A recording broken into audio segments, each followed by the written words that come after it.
पाठ राखीन मालिकेच्या आजच्या भागामध्ये आपण पाहत आहोत की आलोक हा आरवला फोन करतो आणि सांगतो की तू जे म्हणत होतास ते एकदम बरोबर आहे आणि ती एकदम बिनधास्त आहे आणि जे तिच्या मनामध्ये असतं तेच तिच्या ओठावर असते. त्यावेळेस इकडं आरव म्हणतो की तू कोणाबद्दल बोलत आहेस. त्यावेळेस इकडं आलोक सांगतात की तू ज्या मुलीबद्दल मला सांगितलं होतं मी त्या मुलीला भेटलो आहे. त्यावेळेस आरवचा आलोकवरती विश्वासच बसत नाही आणि तो म्हणतो की तू भाग्यश्रीबद्दल बोलत आहेस का. त्यावेळेस इकडं आलोक म्हणतो की हो मी तिच्याबद्दलच बोलत आहे आणि आम्ही प्राजक्ताच्या घरी पूजेसाठीही गेलो होतो. तेव्हा तो म्हणतो की मे बी माझी प्रवासामुळे झोप झालेली नाही आणि मला काय ऐकायला येतंय तू आणि प्राजक्ताच्या घरी गेला होतास. त्यावेळेस इकडं आलोक म्हणतो की हो आम्ही प्राजक्ताच्या घरी गेलो होतो आणि कसली तरी पूजा होती. त्यावेळेस तिथं सत्यम काकांनी मदत केली तेव्हा ती पूजा कुठे लवकर झाली. त्यावेळेस इकडं आरव म्हणतो की मी काय ऐकत आहे आणि तू चक्क प्राजक्ताच्या घरी गेला होतास. त्यावेळेस इकडं आलोक म्हणतो की हो आणि त्यानंतर तो सर्व पूजेची कहाणी सांगणार असतो. तेवढ्यामध्ये अंबिका तो मोबाईल घेते आणि म्हणते की मला यांना फोन करायचा आहे आणि मला अर्जंट कॉल आहे आणि तू नंतर बोल आणि तो मोबाईल घेते आणि त्यामुळे आरवला आलोकच्या एंगेजमेंटबद्दल काहीच माहिती होत नाही आणि अंबिका म्हणते की मी हे होऊही देणार नाही आणि त्यानंतर इकडं प्राजक्ता आणि भाग्यश्री ही लग्नाची शॉपिंग करायला निघालेल्या असतात. तेवढ्यामध्ये तिथं इंद्रजित रावांची गाडी ही खराब झालेली असते. त्यामुळं तो ड्रायव्हर ते गाडी चेक करत असतो आणि तिथे गाडी थांबलेली असते. त्यानंतर तिथून जाताना एका शाळेच्या मुलीच्या ड्रेसवरती चिखल उडतो. त्यावेळेस प्राजक्ता ते पाहते आणि त्या मुलीच्या ड्रेस स्वच्छ करून देते. त्यावेळेस ती मुलगी म्हणते की आता मी शाळेत गेले तर सगळे माझ्यावरती हसतील. तेव्हा इकडे प्राजक्ता सांगते की त्यांना सांगायचं की मी जेव्हा रस्त्याने जात होते तेव्हा मला पिंटू मॉन्स्टर भेटला होता आणि मी त्याच्याशी फाईट केले आणि त्याला तिथून पळवून लावले आणि त्यामुळेच माझा थोडासा ड्रेस ओला झालेला आहे. त्यावेळेस ती मुलगी म्हणते की हा पिंटू मॉन्स्टर असतो तरी कोण. त्यावेळेस इकडं प्राजक्ता म्हणते की त्यांना कुठे माहिती आहे की पिंटू मॉन्स्टर नसतो ते.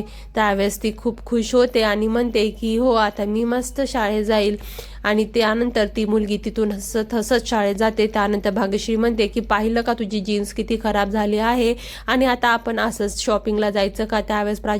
त्यावेळेस प्राजक्ता म्हणते की तू पाहिलं ना तिच्या चेहऱ्यावरती किती हसू होतं आणि हेच माझ्यासाठी पुरेसं आहे. त्यानंतर इकडं सुलोचना या लोकेशन शोधत असतात. त्यावेळेस त्या म्हणतात की या लग्नामध्ये काहीतरी युनिक व्हायला हवं आणि त्या सत्यजितलाही विचारतात की तुला काही आठवत असेल तर तू सांगू शकतो. तसंच त्या श्रेयस आणि प्रीतीलाही विचारतात की तुमचं काही सजेशन असेल तर तुम्ही देऊ शकता. तेवढ्या या आपल्या कार्यक्रमामध्ये वैद्यबुवांची फॅमिली तसेच आपण आता इथं जेवढे आहोत तेवढेच या लग्नामध्ये उपस्थित राहणार आहे. तेवढ्यामध्ये तिथे इंद्रजित येतात आणि म्हणतात की मीही या कार्यक्रमाचा भाग होणार आहे. त्यावेळेस इकडं सुलोचना पाहून आश्चर्यचकित होतात की इंद्रजित आता यावेळेस इथे कसं का आले आहे. त्यावेळेस इकडं ते म्हणतात की तुला आनंद झाला नाहीये का नवरा घरी आलेला पाहून आणि तू त्याचं स्वागत नाही करणार का. त्यावेळेस इकडं सुलोचना म्हणतात की मी असं कुठं बोललं पण तुम्ही काही न कळवताच असं अचानक इथे कसं येणं केलं. त्यावेळेस इकडं इंद्रजित म्हणतात की तू आलोकचं लग्न करायला निघालेली आहेस आणि त्याबद्दल मला एकदाही तू सांगावं असं वाटलं नाहीये का आणि आलोक माझ्याशिवाय अपूर्ण आहे हे तुलाही माहीत आहे कारण की आलोक इंद्रजित सूर्यवंशी आहे. त्यावेळेस इकडं सुलोचना सांगतात की तुम्ही स्वतःला बाप म्हणून घेता ना तेव्हा जेव्हा मुलगा लग्नाच्या मृत्यूशी लढत होता त्यावेळेस तर तुम्ही फक्त 10 सेकंद फोन करून विचारलं की तो कसा आहे आणि त्यानंतर जे बापाचं कर्तव्य असतं ते तुम्ही निभावायचं सोडून ते दुबईला पळून गेलात आणि त्यानंतर मी माझ्या मुलाला स्वतः वाढवलेला आहे आणि तुम्हाला त्याबद्दल काय माहिती आहे. त्यावेळेस इकडं इंद्रजित म्हणतात की तू असं जरी म्हणलीस तरीही हे लपवता येणार नाही की आलोक हा माझा मुलगा आहे. त्यावेळेस इकडं सुलोचना म्हणतात की या घरामध्ये जे मी ठरवल तेच होणार आहे आणि आलोकच्या बाबतीतही मी जो निर्णय घेतला आहे आणि तो आणि तसाच होणार आहे आणि तुम्ही त्यामध्ये काहीही दखलंदाजी करू शकत नाहीत आणि मी हे घर सवरलेलं आहे आणि आता या घरामधले सर्व निर्णय हे मीच घेणार. त्यानंतर तिथून सगळेजण निघून गेल्यानंतर इकडं अंबिका म्हणते की तुम्हाला माहीत आहे का इंद्रजित भाऊजी येणार होते. त्यावेळेस इकडं सत्यजित म्हणतात की अजिबात नाही आणि तेवढ्यामध्ये तिथं इंद्रजित आणि तृप्तीही येतात आणि त्यानंतर ते म्हणतात की घर खूप छान सजवलेलं आहे. त्यावेळेस अंबिका म्हणते की सर्व जाऊबाईंना टापटीपच लागतं. त्यानंतर इकडं अंबिकाला स्वयंपाकाची तयारी करायला सांगितली जाते आणि त्या तिथून निघून जातात. आणि नंतर इकडं सत्यजित आणि इंद्रजित हे एकमेकाला भाऊ म्हणून मिठी मारतात आणि म्हणतात की खरंच खूप दिवसांनी आपली भेट झाली.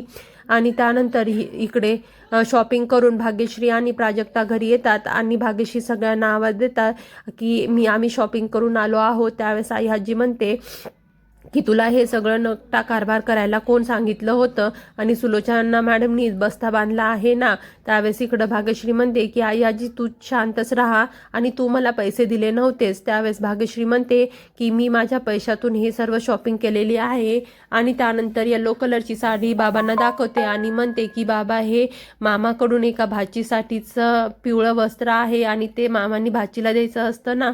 त्यानंतर इकडं वैद्यबुवा हे खूप भावूक होतात आणि सत्यजित हे एकमेकाला मिठी मारतात आणि म्हणतात की खरंच खूप छान वाटलं. आणि त्यानंतर इकडं इंद्रजित म्हणतात की तू तृप्ती ना आणि सत्यमची सून. त्यावेळेस इकडं ते म्हणतात की आपली काही फारशी ओळख नाही आहे, तरीही तू मला फोन करून बोलवलंस त्याबद्दल मला खरंच खूप छान वाटलं. त्यावेळेस ती म्हणते की काका हे तर माझं कर्तव्य होतं आणि ते तुम्हाला मी सांगितलं आहे आणि इथं सुलोचना जे सांगतात तेच सर्व होत आहे आणि त्यांनी आपलीच मनमानी सुरू केली आहे. त्यावेळेस इकडे इंद्रजित म्हणतात की मलाही माहित आहे की तिला बोटावरती कसं नाचवायचं. आणि त्यानंतर इकडं तृप्ती सांगते की काही झालं तर प्राजक्ता आणि आलोकचं लग्न होता कामा नये.